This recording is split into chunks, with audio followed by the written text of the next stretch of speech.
Hi, welcome to flow with flaws YouTube channel. இன்றைக்கி பார்த்தீங்கன்னா நம்ம வந்து இன்றைக்கி ஹார்வெஸ்ட் பண்ணியிருக்கோம். அப்படி சொல்லக்கூடாது, திருடி இருக்கோம் சொல்ல போனால். இது வந்து இன்றைக்கி வந்து பார்த்தோன்னா இங்கே வந்து கருவேப்பிலை கிடைக்காது. அதனால் வாரம் வாரம் இங்கே வந்து ஒரு இடத்துல வந்து திருடிட்டு இருக்கோம். ஸோ அதனால் கருவேப்பிலை இங்கே பார்த்திங்கன்னா இந்த மாதிரி தான் இருக்கும் இந்த ஏரியா. இது வந்து எங்கள் வீட்டிலேருந்து ஒரு 1/2 கிலோமீட்டரில் இருக்கும். ஸோ இங்கெல்லாம் வந்துட்டு பார்த்திங்கன்னா நிறைய மரம்லாம் இருக்குது. நாங்கள் கருவேப்பிலைக்காக தேடி வந்தோம். பார்த்திங்கன்னா எங்களுக்கு இன்றைக்கி ஜாக்பாட்டு ஆன்டிபயோட்டிக் வேப்பலை கிடச்சிருக்கு நமக்கு. அதுக்கப்புறம் கருவேப்பிலை இவ்வளோ எடுத்துக்கிட்டோம் இந்த வாரத்துக்கு. இதோட பெரிய மேட்ரு என்னென்னா கொடுக்காப்புளி இது நம்மளுக்கு கிடச்சிருக்கு. இங்கே நிறையா இருக்குது. இப்போ தான் நாங்கள் கவனித்தோம் இன்றைக்கி தான். ஸோ இனிமேல் வாரம் வந்து எடுத்து போகுது. பார்த்திங்கன்னா இவ்வளோ ஆனால் நிறைய முள்ளாக இருக்கிறதுனால எங்களால் எடுக்க முடியல. இங்கே பார்த்திங்கன்னா தெரியும் எப்படி இருக்குதுன்னு. இங்கே கொஞ்சம் பள்ளமாக இருக்குது, அதனால் எங்களால் கால் வச்சு போய் எடுக்க முடியல. பட் மரத்தில் பார்த்திங்கன்னா நிறையா இருக்குது. அதுவும் அந்த மரத்துலலாம் பார்த்திங்கன்னா நிறையா இருக்குது. ஸோ நம்ம வந்து ஈவினிங்காக இல்லைனா நெக்ஸ்ட் வீக் வந்து இன்னும் கொஞ்சம் எடுத்துக்கலான்னு முடிவு பண்ணியிருக்கோம். ஒரு குச்சிலாம் வேணும் அதை எடுக்கிறதுக்கு. நிறைய முள்ளெல்லாம் இருக்கா, அதனால் குத்துது முடியல. அதுவும் நாங்கள் வந்து இப்போ ஒரு 11:30 12 o'clock கிட்டே வந்திருக்கோம். ரொம்ப வெயிலாக வர இருக்குது, டீஹைட்ரேஷனாகவும் ஆகுது. ஸோ அதனால் நம்ம வந்து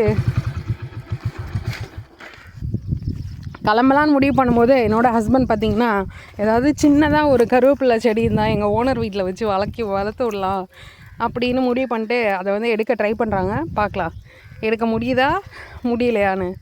அது வந்து சுற்றி மண்ணை தோண்டி தான் எடுக்கணும், அப்போ தான் வரும். இப்படி எடுத்தால் கஷ்டமாக இருக்கும், வேர் பிடிச்சிருக்கும். அதில் மண்ணை தோண்டணும் சுற்றி, அப்போ தான் வரும்.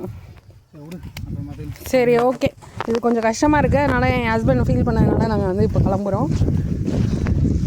ஸோ ஈவினிங்காக இல்லாட்டினா வந்து நெக்ஸ்ட் வீக்காக வந்து எடுக்கும்போது நான் வந்து வீடியோ வந்து போஸ்ட் பண்ணுறேன்.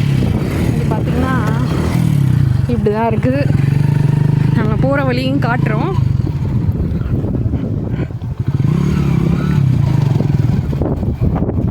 பார்த்திங்கன்னா இப்படி இருக்கா. இந்த சைடு ஃபுல்லாக நேபாள் பார்டர். இப்படியே போயிட்டு இருந்தோம்னா நேபாள் வரும் வச்சுக்கோங்க, நேபாள் பார்டரு.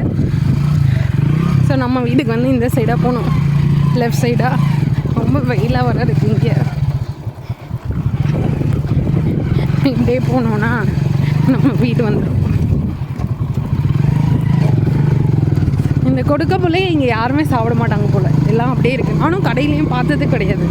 ஸோ அதனால் நம்மளுக்கு கிடைச்சது ஜாக்பாட்டு, நம்ம எடுத்துகிட்டு நம்ம சாப்பிட்டுட்டு நம்ம ஹெல்த்தியாக இருந்துக்கலாம், அவ்வளோதான்.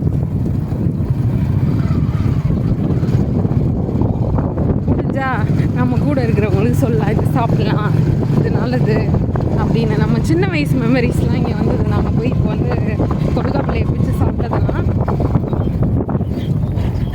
ஓகே, பாய். நெக்ஸ்ட் vlogல பார்க்கலாம்.